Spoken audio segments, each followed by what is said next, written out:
SQC1.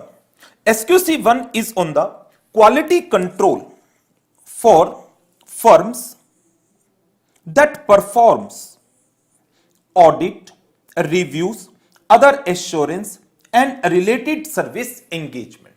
Number एक, आपको SQC1 का नाम अच्छी तरह से याद रखना है, क्योंकि एग्जामिनर पर आपको एक इंप्रेशन डालना है कि हां आपको स्टैंडर्ड्स के नाम अच्छी तरह से आते हैं।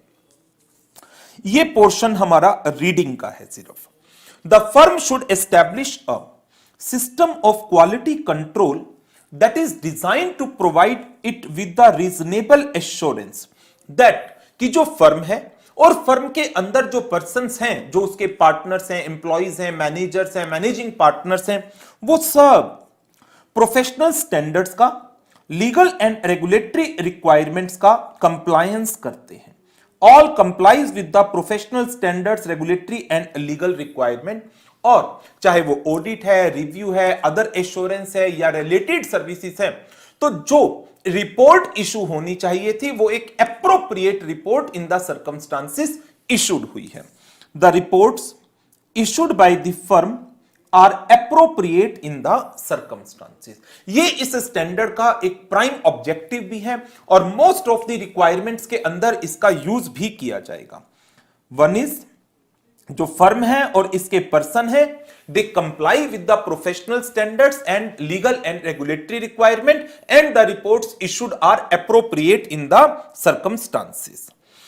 नंबर 2 पर बात आ जाती है कि जो फर्म की क्वालिटी कंट्रोल पॉलिसीज है किन किन मैटर्स के ऊपर होनी चाहिए। Leadership responsibilities, ethical requirement, acceptance and continuance of the client relationship, human resources, engagement performance and the monitoring. ये 6 मेन एस्पेक्ट हैं जिसके ऊपर एक फर्म को अपनी क्वालिटी कंट्रोल पॉलिसीज को एस्टैब्लिश करना होता है। स्टार्ट करते हैं इसमें पहले पॉइंट के साथ, that is leadership responsibility for the quality control. जो फर्म है उसको अपनी क्वालिटी कंट्रोल पॉलिसीज बनानी चाहिए और इसमें लीडरशिप के रिलेशन में जो मेन रिक्वायरमेंट रेज की गई है by the SQC1, that is कि policies must promote an internal culture in the firm that quality is indispensable, quality essential है इन परफॉर्मिंग द एंगेजमेंट। तो जो ये फर्म की क्वालिटी कंट्रोल पॉलिसीज है इसके अंदर क्लियरली ड्यूटीज असाइंड हो सीईओ या मैनेजिंग पार्टनर को as to assuming the ultimate responsibilities for the quality control. जिस पर्सन को भी आप ऑपरेशनल रिस्पॉन्सिबिलिटी दे रहे हैं, किस चीज की, फर्म की क्वालिटी कंट्रोल पॉलिसीज की, क्वालिटी कंट्रोल सिस्टम की, that person must have sufficient and appropriate experience and ability and the authority to assume that responsibility। तो ये पहली क्वालिटी कंट्रोल मैटर आ गया in a relation to the leadership responsibilities. Number 2, firm को policies and procedures established करनी है to assure कि जो फर्म है और फर्म के अंदर जो पर्सन्स हैं वो जो एथिकल रिक्वायरमेंट है कौन कौन सी, integrity, objectivity, professional competence, confidentiality and professional behaviour, in ethical requirements का कंप्लायंस कर रहे हैं। नंबर 3 पर बात आ जाती है एक्सेप्टेंस एंड कॉन्टिन्यूएंस, बट उससे पहले मैं आपको इसी में ही एक इंडिपेंडेंस की बात और करा रहा हूं। जब भी वर्ड एथिकल रिक्वायरमेंट्स आता है तो एथिकल रिक्वायरमेंट्स के साथ इंडिपेंडेंस भी साथ में जोड़ा जाता है कि एथिकल रिक्वायरमेंट्स इंक्लूडिंग इंडिपेंडेंस। तो इन रिलेशन टू इंडिपेंडेंस जो फर्म की क्वालिटी कंट्रोल पॉलिसीज हों उनके अंदर किन किन चीजों को एसेंशियली कवर करना चाहिए। तो policies and the procedure should enable communication, किसका, इंडिपेंडेंस रिक्वायरमेंट्स का, किसको, to firm persons and the other, that these are the independence requirement which needs to be complied with. Identification of circumstances threatening the independence, कौन से ऐसे circumstances हैं जिनसे firm की या फर्म के पर्सन्स की इंडिपेंडेंस अफेक्ट हो रही है, जिसके कारण जो काम होगा वो इंडिपेंडेंटली परफॉर्म नहीं होगा। and in case any such circumstances is identified, then firm and its personnel need to take appropriate action for elimination of threat. But if threats cannot be eliminated, then firm should withdraw from the engagement. So in this manner, firm quality control system must provide policies and the procedures to that include communication of independence requirement, identification of the circumstances threatening the independence, taking appropriate action किस लिए, so as to eliminate the threat. But if threats cannot be eliminated, जो हमारे सामने breaches हैं independence के, उनको resolve नहीं किया जा रहा, then firm should withdraw from the engagement. इसके साथ ही SQC 1 ने दो और रिक्वायरमेंट्स रेज की हैं. वो क्या है? Number 1, firm is required to obtain annual written confirmation from their partners as to the compliance of independence requirements. Firm should create the policies to reduce familiarity threat, and in a relation to this, SQC 1 require rotation of engagement partner at least every 7 years in case of the listed entities. एक rotation requirement company law के section 139 subsection 2 में है, और एक rotation की requirement SQC 1 ने दी engagement partner का rotation. Engagement partner का जब कंपनी लॉ में बात करते हैं सेक्शन 139 सबसेक्शन 2, वहां रोटेशन ऑफ ऑडिटर है.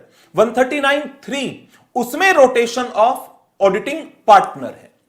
तो यहां पर भी एक रिक्वायरमेंट एसक्यूसी 1 ने रेज की, that in case of the listed entities it is always advisable कि एंगेजमेंट पार्टनर 7 इयर्स के इंटरवल पर रोटेट कर दिए जाएं. नाउ अब बढ़ते हैं नेक्स्ट पॉइंट के ऊपर. यह टॉपिक इसका इंपॉर्टेंट है और लर्न करने वाला है, जिसके अंदर दो मेन टॉपिक आ जाएंगे. ये लर्न करना है आपको एग्जाम पॉइंट ऑफ व्यू से. नाउ फर्म की अंदर एक क्वालिटी कंट्रोल पॉलिसी बनी होनी चाहिए इन रिलेशन टू कि हमारे पास कोई ऑफर आती है, क्या हमें उस ऑफर को एक्सेप्ट करना चाहिए, या ऑलरेडी हम किसी एंगेजमेंट के ऊपर काम कर रहे हैं तो क्या नेक्स्ट ईयर के लिए हमें उसको कंटिन्यू करना चाहिए या नहीं करना चाहिए. सो firm is required to establish the policies and the procedure to reasonably assure कि जो भी क्लाइंट्स को, जिन एंगेजमेंट्स को हम एक्सेप्ट कर रहे हैं या कंटिन्यू कर रहे हैं, वो एक्सेप्टेंस या कंटिन्यूएंस तभी होनी चाहिए जब क्लाइंट की इंटीग्रिटी को इंश्योर किया गया है कि क्लाइंट के साथ काम करने में कोई दिक्कत नहीं है, क्लाइंट की इंटीग्रिटी मेंटेन्ड है. ओके, कौन से मैटर हैं, ये हमारा क्वेश्चन बनता है एक 4 to 5 marks का. What are the matters that is to be considered while evaluating the integrity of the clients? Number 1, identity and business reputation किसकी? Principal owners की, key management, related parties and TCWG. Nature of client's operation including its business practices. Information concerning attitude of principal owner, key management, TCWG towards the matter as aggressive interpretation of accounting standards and internal control environment.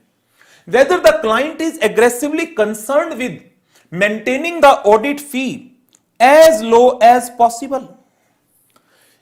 Indication of inappropriate limitation in the scope of the work. Indication that client might be involved in money laundering or criminal activities.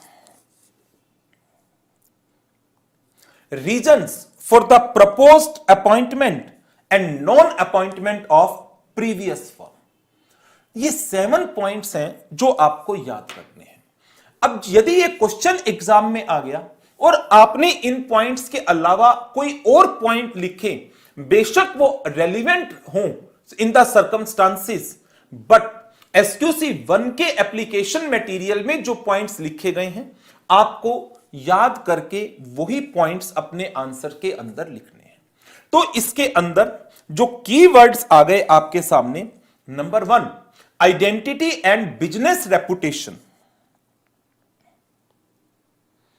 Number 2 nature of clients operations, number 3 attitude of principal owner की management and TCWG towards interpretation of accounting standards and internal control environment.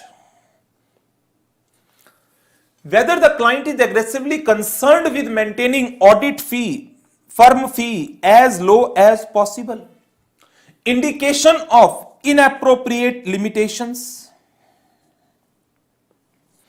Indication that client might be involved in money laundering or criminal activities. And reasons किस चीज के, for the proposed appointment हमारी और previous firm की non री appointment. तो ये 7 points हैं जो आपको याद रखने हैं। First one indication and business reputation, second one nature of clients operation, third one attitude of principal owner TCWG की management towards aggressive interpretation of accounting standard and internal control environment, whether the client is aggressively concerned with maintaining the firm fee as low as possible, indications of inappropriate limitations। ये main points हैं जो याद रखने हैं। SQC 1 के अंदर ये 7 points हैं जो दिए गए हैं। जब आप सारे स्टैंडर्ड्स को पढ़ोगे तो आपको टाइम टू टाइम ऐसे टॉपिक्स मिलेंगे जो पूरी तरह से थ्योरेटिकल होंगे और वहां पर आपको वही एग्जैक्ट पॉइंट याद करने हैं जो स्टैंडर्ड्स के अंदर लिखे गए हैं। ऐसा इसलिए है कि जब आप प्रैक्टिस में जाते हैं तो एक अलग चीज हो जाती है, जब आप एक एग्जाम हॉल में जाते हैं तो आपकी आंसर शीट्स जो इवैल्यूएट होती है वो एक मॉडल सॉल्यूशन पर बेस्ड होती हैं और मॉडल सॉल्यूशंस के अंदर वही एग्जैक्ट आंसर लिखा जाएगा जो स्टैंडर्ड्स के अंदर रिलेटेड रिक्वायरमेंट्स या प्रोविजंस है। तो अकॉर्डिंगली आपको इन्हीं पॉइंट्स को याद करना पड़ेगा। नंबर 2, इन केस आप क्लाइंट के साथ ऑलरेडी एंगेज्ड हैं और आपको लगता है कि अब आपकी इंडिपेंडेंस पर कोई थ्रेट है या क्लाइंट की इंटीग्रिटी डाउटफुल हो गई है और आप विड्रॉ करना चाहते हैं, तो फर्म को पॉलिसीज बनानी है as to the withdrawal from the engagement. Establish the policies with respect to the withdrawal from engagement that include number 1 discussion with the appropriate level of management and TCWG regarding the appropriate action that the firm might take. If the firm determine that it is appropriate to withdraw, discuss it with the management and TCWG withdrawal from the engagement and the reasons for the withdrawal, considering whether there is a requirement for the firm to report the withdrawal to regulatory authorities, and documenting significant issues, consultations, conclusions and basis for the conclusions. So every firm is required to establish the policies as to the withdrawal। तो जब भी एक firm withdrawal के बारे में सोचती है, क्या सर्कमस्टांसिस हैं, उसको डिस्कस करना चाहिए it with the management and the TCWG. तो पहला पॉइंट इसका आ जाता है discussions with the appropriate level of management and TCWG regarding the appropriate action that the firm might take. Number 2, if the firm determine that it is appropriate to withdraw, discuss with the management क्या क्या चीजें, withdrawal and the reasons for the withdrawal, determine whether there is a requirement to report it to the regulatory authorities and document significant issues जिनके कारण आप withdrawal के बारे में सोच रहे हैं। इन रिलेशन टू दैट आपने किस किस के साथ कंसल्टेशन की and based upon that consultation आपने क्या कंक्लूजन्स ड्रॉ किए and what is the basis for the conclusion. तो इस यदि शीट के अंदर मैं बात करता हूं आपसे मल्टीपल चॉइस क्वेश्चंस के लिए तो बहुत सारी चीजें हैं, बट लर्निंग के लिए प्राइमरीली 2 पॉइंट हैं। Number 1, what are the factors to be considered for establishing the integrity of the client, and number 2, what are the aspects to be considered while establishing the policy as to the withdrawal from the engagement. आगे बढ़ते हैं।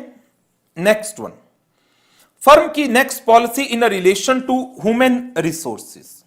एक firm को अपनी HR की policy बनानी है to assure that firm has sufficient personnel with the sufficient capability, competency and commitment to ethical principle. That firm had sufficient number of persons with competency available with the firm, and responsibility of the engagement partner are clearly defined and communicated. तो HR की management, number one, जो number of person है वो sufficient है, and the persons must have sufficient competency, capability, and they are committed to ethical principle. And what is the responsibility of the engagement partner? That is clearly defined and informed to that person. Next one, in relation to monitoring, firm should establish the policies and procedures to reasonably assure that quality control policies are relevant, adequate, effectively operated and complied with in practice, follow की जा रही है। In case किसी भी policy के अंदर किसी भी तरह के चेंज को लाने की कोई रिक्वायरमेंट है, देन पॉलिसीज को यदि हम रेगुलर बेसिस पर मॉनिटर करते हैं, then that changes may be identified and based upon that necessary changes can be made in the quality control policies. Reading के लिए है, engagement performance.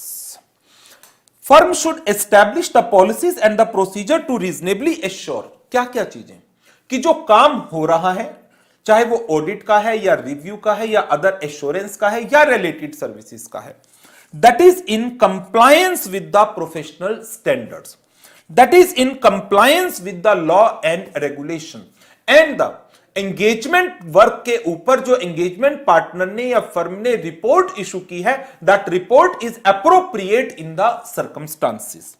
Appropriate reports are issued in the circumstances.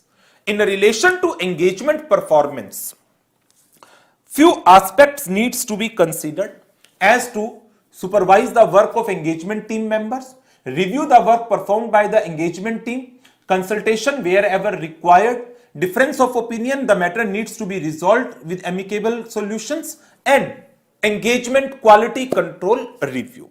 In relation to these aspects, review and engagement quality control review, they are of prime importance. What is the meaning of a review? To check, to examine the work performed by one person by another person. जैसे मान लीजिए एक engagement team है, engagement team के अंदर x Y Z persons हमारी इस team के मेंबर हैं, इनके मेंबर्स के काम को किसने रिव्यू किया? एंगेजमेंट पार्टनर ने। और इस एंगेजमेंट पार्टनर के काम को किसने रिव्यू किया? अनदर एंगेजमेंट पार्टनर ने, जो कौन है? Basically engagement quality control reviewer. तो रिव्यू बेसिकली क्या है? अपनी टीम के मेंबर्स को चेक करना। ठीक, जैसे हमारी टीम में आर्टिकल्स है, आर्टिकल्स के काम को एंगेजमेंट पार्टनर ने चेक कर लिया, देन इस एंगेजमेंट टीम ने पूरा काम कर लिया, तो उसका फर्दर रिव्यू आ जाता है, and that is primarily required in case of listed entities. Listed entities के केस में ये एक मेजर रिक्वायरमेंट है कि जो काम पूरी टीम ने इंक्लूडिंग एंगेजमेंट पार्टनर ने किया है, उसको फर्म का कोई दूसरा सीनियर पार्टनर या आउटसाइडर कोई पार्टनर, कोई आउटसाइडर सीए, बट उसके लिए आपको पहले क्लाइंट के साथ एग्रीमेंट करना होगा, क्योंकि कॉन्फिडेंशियलिटी का एस्पेक्ट आ जाता है। कोई पर्सन जो इक्वल कॉम्पिटेंसी रखता है वो इस चीज को एग्जामिन करे। तो दो रिव्यू हो गए, एक सिंपल रिव्यू जहां पर टीम के काम को एंगेजमेंट पार्टनर चेक कर रहा है, और दूसरा एंगेजमेंट क्वालिटी कंट्रोल रिव्यू जहां पर एंगेजमेंट पार्टनर के काम को ही फर्म का कोई दूसरा सीनियर पार्टनर एग्जामिन कर रहा है।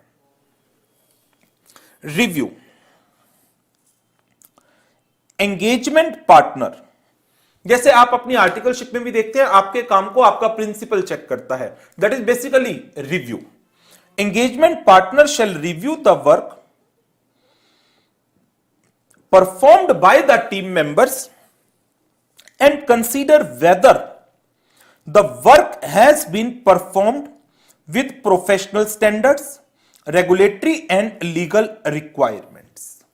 Whether जो फर्म के एंगेजमेंट टीम के मेंबर हैं, उन्होंने सिग्निफिकेंट मैटर्स रेज किए हैं for further consideration, wherever require, क्या एप्रोप्रिएट कंसल्टेशन ली गई है, whether there is a requirement to revise the nature, timing, extent of the work perform, whether the work performed supports the conclusion reached, and whether the conclusions are appropriately documented, whether the evidence obtained by the firm are sufficient and appropriate to support the report, and whether objectives of the engagement procedures have been achieved or not.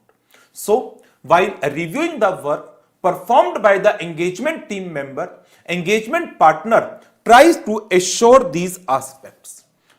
Number one, compliance with professional standards and legal and regulatory requirements, consideration of significant matter, consultations wherever required, any need to revise the nature, timing, extent of work, whether the work performed supports the conclusion and the conclusions are appropriately documented, whether sufficient and appropriate evidences are available to support the conclusions, whether the objectives of the engagement procedures are achieved or not. Now, अब बात आ गई engagement quality control review की। अभी तो क्या हुआ, engagement team के काम को एंगेजमेंट पार्टनर ने रिव्यू किया। अब एक एंगेजमेंट पार्टनर के काम को दूसरा एंगेजमेंट पार्टनर रिव्यू करेगा। Firm should establish the policies and the procedures that require quality control review. किसके लिए? For all audits of financial statements of listed entities, and it require completion of engagement before the review.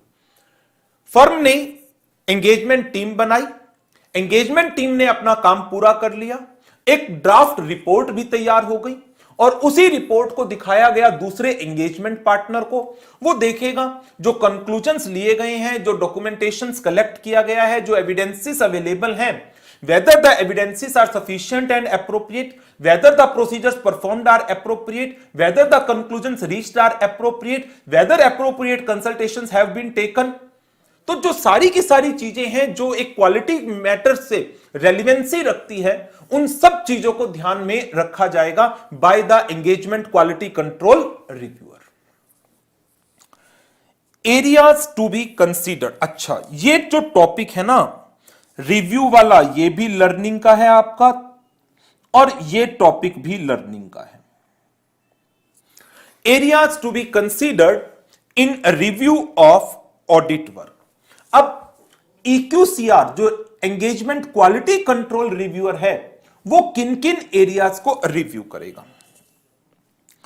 Engagement team evaluation of firm independence, what are the significant risks identified during the engagement and what are the responses to such risk, what are the judgments made particularly as to the materiality and the significant risk, whether appropriate consultation taken place on the matter involving differences of opinion or other difficult matters, significance and disposition of corrected and uncorrected misstatements identified during the audit, matters communicated to management, TCWG and other parties, whether working papers selected for review they are reflecting that कि जो work perform किया है engagement team ने, that is in relation to the judgments and support the conclusions reached and appropriateness of the report issue। जो report issue की जा रही है whether it is appropriate or not। So these are the area that is to be considered by the EQCR while performing engagement quality control review। तो आपको दो चीजों का ध्यान रखना है। आपका क्वेश्चन सिंपल रिव्यू पर है या आपका question engagement quality control review के ऊपर है। यदि आपका क्वेश्चन सिंपल रिव्यू के ऊपर है तो एंगेजमेंट पार्टनर रिव्यू करेगा एंगेजमेंट टीम के काम को।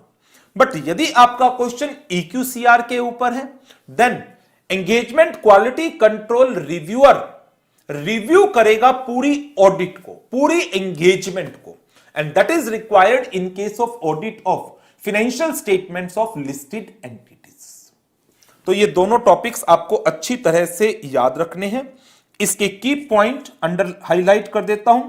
Firm independence, significant risk, judgments as to the materiality and significant risk, consultation in relation to differences of opinion, significance and disposition of misstatements identified, matters communicated to management and TCWG, whether the working papers selected for review in a relation to judgments and support the conclusions reached, and the appropriateness of the reports issued। तो कोशिश करिएगा इन points को इसी तरह से exam में आप लिख पाए। कुछ टॉपिक्स ऐसे हैं जहां पर आपको एग्जैक्ट लर्निंग करनी चाहिए, और उसमें SQC1 एक ऐसा स्टैंडर्ड है जहां पर एग्जैक्ट लर्निंग की रिक्वायरमेंट है। नाउ अब बात करते हैं इसके लास्ट टॉपिक की, and that is in a relation to complaints and allegations. Firm should establish the policies and the procedures, ये भी लर्न करना है, that is design to provide it with reasonable assurance की जो फर्म है वो appropriately deal करती है उन कंप्लेंट्स एंड एलिगेशन को जो लगाई गई है फर्म के ऊपर, कि फर्म प्रोफेशनल स्टैंडर्ड्स को, लीगल एंड रेगुलेटरी रिक्वायरमेंट्स को कंप्लाई करने में फेल हो गई है, और जो फर्म का क्वालिटी कंट्रोल सिस्टम है वो कंप्लाई नहीं हो रहा है। तो क्या फर्म अपनी क्वालिटी कंट्रोल पॉलिसीज को बनाते वक्त in relation to complaints and allegation भी कोई क्वालिटी कंट्रोल पॉलिसीज बनाए? यस, उसको बनाना पड़ेगा। How it deals with the complaints and allegations that are being framed against the firm. जो कंप्लेंट्स हैं, एलिगेशंस हैं, वो within the firm raise हो सकती हैं, that may be raised outside the firm. These complaints may be raised by the firm personnel. These complaints may be raised by the client, may be raised by others. The complaints may be received by team member or any other firm personnel. So ये complaint का source आ गया। Complaint within, outside. Complaint firm के person से हो सकती है, client से हो सकती है, अदर से हो सकती है। कंप्लेंट फर्म के पर्सन को दी जा सकती है, एंगेजमेंट टीम के मेंबर को दी जा सकती है। अब फर्म को क्या करना चाहिए? यदि कोई भी कंप्लेंट आ गई, firm is required to investigate such complaints and allegation in accordance with the established policy. और जो इन्वेस्टिगेशन है that needs to be supervised by a partner having sufficient and appropriate experience and authority. जो भी complaints हैं, allegation है, और उसके ऊपर जो भी रिस्पॉन्स किए गए हैं, यह इन्वेस्टिगेशन हुई या उसके ऊपर कोई इंक्वायरी बैठी, all needs to be documented. और यदि इन्वेस्टिगेशन का नतीजा निकलता है that there exist deficiency in the design and operation of quality control policies and procedure or non-compliance of the firm system of quality control by any individual partner or any other person within the firm, appropriate action is to be taken. So in a relation to complaints and allegation, number 1, firm की एक quality control policies होनी चाहिए जिसमें बताया गया कि कोई complaint या एलिगेशन फर्म की वर्किंग पर, non compliance with quality control system पर, non compliance with the professional standards and legal and regulatory requirement के ऊपर होगी, तो फर्म उनको कैसे डील करेगी। Complaints and allegations may be outside the firm, may be within the firm. Complaints may be raised by firm personnel, may be client, may be by the others. Complaints may be received by engagement team member or any other firm personnel. When any complaint is received, the firm is required to investigate the complaints. Investigation shall be done by a engagement partner having sufficient authority, competency, capability to deal with the matter. And based upon the investigation, if any deficiency is noticed, firm is required to take the appropriate action.